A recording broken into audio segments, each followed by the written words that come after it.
ile ni hatari kwenye maisha yako. Subiri upike chakula kimeiva kabisa ule, alafu hivyo vitu vidogo vidogo vitafune kama burudani, utakuwa salama. Nimekupa elimu bure, mimi nililipa ada. Haleluya. Basi turudi kwenye uhalisia wetu. Turudi kwenye uhalisia wetu.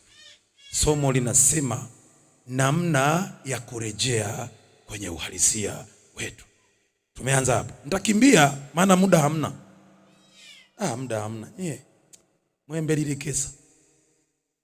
Ukiwa mwalimu kuna raha fulani unapata. Ni muda tu, ni muda.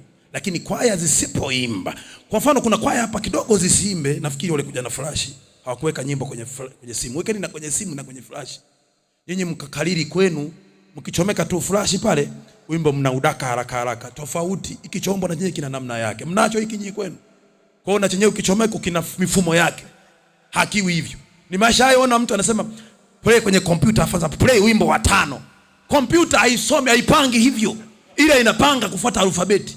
Lakini flash inapanga wimbo uliokuwa wa kwanza kuingia ndio unakuwa wa kwanza. Ndio tofauti yake. Kwa hiyo tusikariri, weka kwenye simu basi ili umpunguze kidogo muda. Kwaya zisingeimba hapa, zisingekubali mwaliko tena. Na wafahamu wasingekubali tena mwaliko. Wananuna hao. Wataimba kwanza kesho hospitalini. Maana wanarudi nyumbani hawajaimba. Lengo lao limeharibika. Wamefanya mazoezi wiki 2, alafu waambie hawasimbe. Na wao wanasema tumekuja kuhubiri. Sawa, mmekuja kuhubiri lakini tuchukuliane jamani. Juzi nenda kuhubiri sehemu, juzi nilisimama saa 1. Kwaya zote lazima ziimbe. Wachungaji wenyewe wakaanza, maana kama kanisa lilikuwa 25 eneo hilo makanisa. Kwa kanisa moja unakuta lina kwaya 6.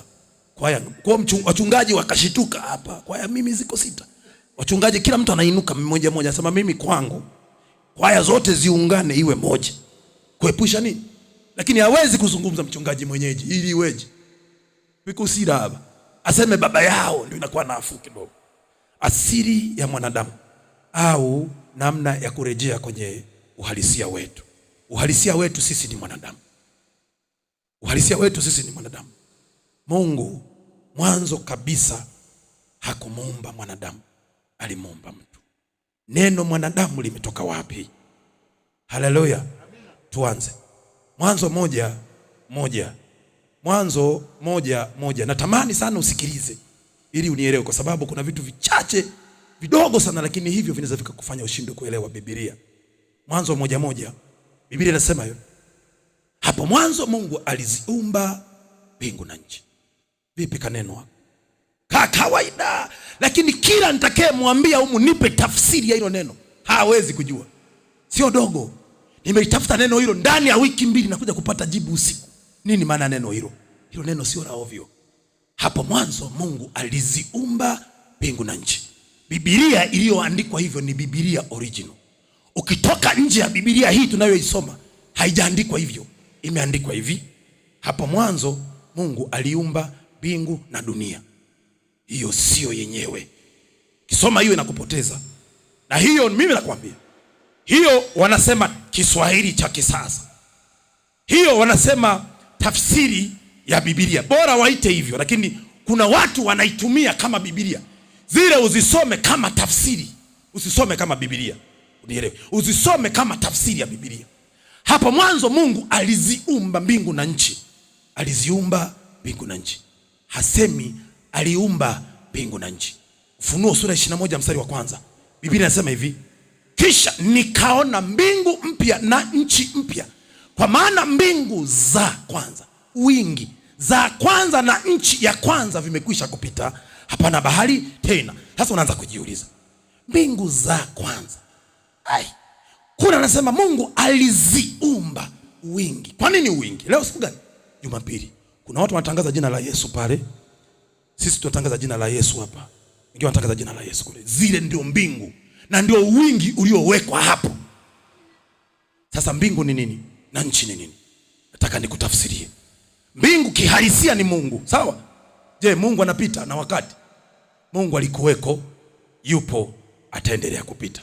Kwa nini Ufunuo 21 anasema mbingu za kwanza na nchi ya kwanza vimekwisha kupita? Kwa Mungu hapiti. Kwa nini anasema mbingu zinapita? Jiulize hapa. Swali liko hapa. Kwa nini anasema mbingu na nchi zinapita. Hawa wachungaji hawakuwa hawa kabla ya hawa. Kuna wapo waliokuwepo wakawatengeneza hawa, wamekuwa hawa. Nataka nikwambie kwa nini hiyo, kwamba kumbe wale wa kwanza ndio zilikuwa mbingu, na wale wa hawa wa sasa ndio mbingu mpya na nchi mpya. Yaani hawa wamepewa fimbo ya chuma kuijenga mbingu mpya na nchi mpya. Wamepewa fimbo ya chuma. Ufunuo sura ya 2 mstari wa 26, 27 na 28. Nataka nisome hapo. Ufunuo sura ya 2 mstari wa 26, 27 na 28. Biblia inasema hivi: yeye ashindaye na kuyatunza matendo yangu hata mwisho, nitampa mamlaka juu ya mataifa.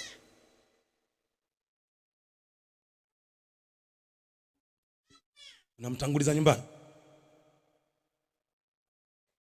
Na yeye ashindaye na kuyatunza matendo yangu hata mwisho, nitampa mamlaka juu ya mataifa.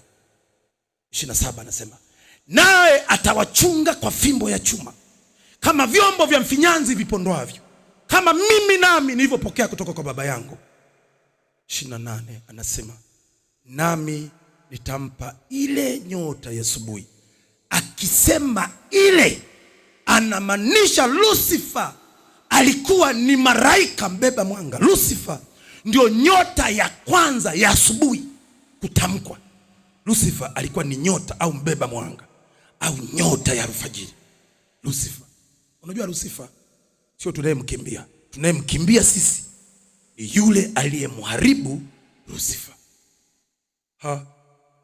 Leo hii wewe ukinikwaza mimi, nikikutazama wewe, tutafika pabaya.